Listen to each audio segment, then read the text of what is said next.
Okay, so the Spurs are about to miss the playoffs for the first time since 1997. It's a solid 22 consecutive years. First round exits, NBA championships. These next coming years are going to be really bad. I'm excited for this. This is something new that I've never been able to experience in my time living and being a sports fan.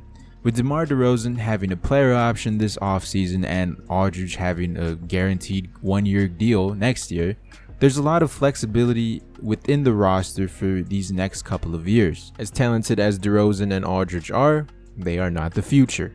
Although the Spurs' young core isn't as exciting as many other teams, they actually have a decent group of guys.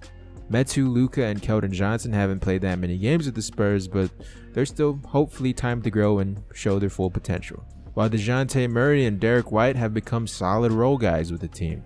And out of all the guys mentioned, I personally feel Lonnie Walker has the highest ceiling and potentially the ability to be the go-to guy for the Spurs. A possible new head coach in the next few years and a completely new look roster. So today I wanted to take a look at the possibilities that the San Antonio Spurs have this offseason, along with trying to trade DeMar DeRozan or LaMarcus Aldridge, because I feel if both of these guys are still on the team next season, the offseason has been a failure, and once again, stuck not being good, but not being bad.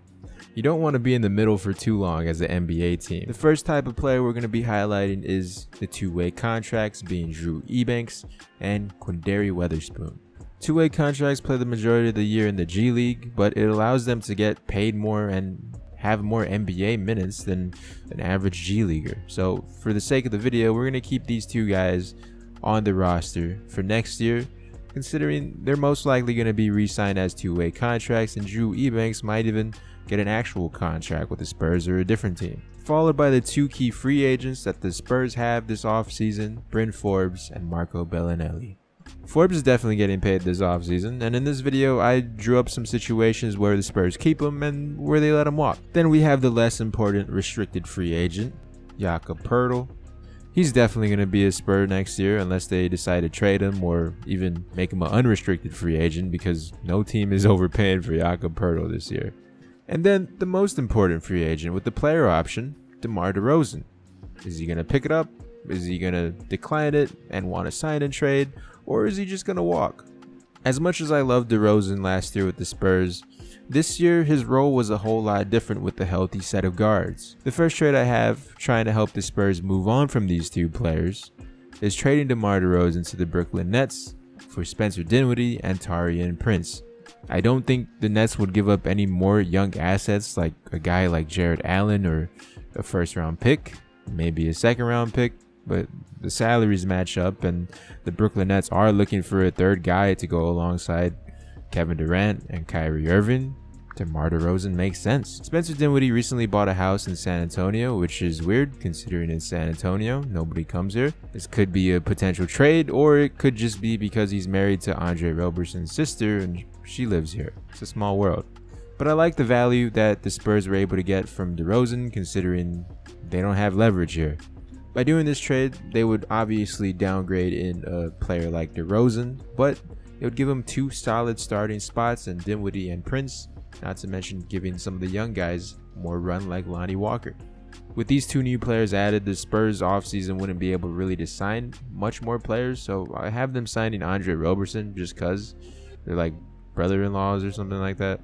It's a real possibility, especially because Damian Lee has a job with the Warriors just because he's married to Steph Curry's sister. So, family first, I guess, in the NBA. Also, he brings the much-needed defense that the Spurs lack this season. Trade scenario 2 for DeMar DeRozan.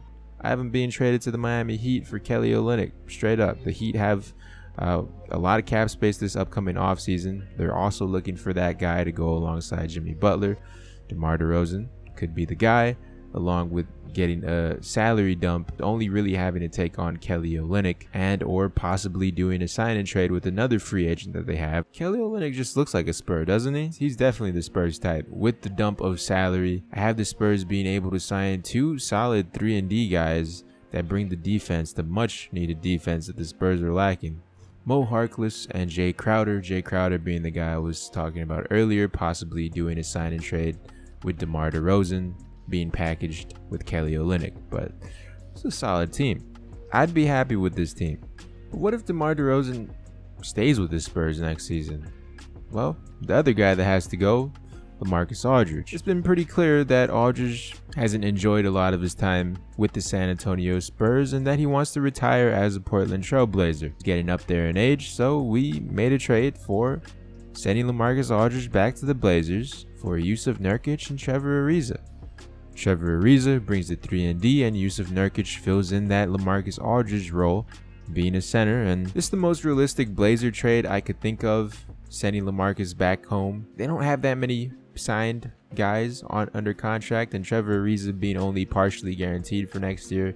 I wouldn't mind paying Trevor Ariza $12 million just to play defense and knock down a couple of shots. I would also like $12 million if that was a possibility, but you know.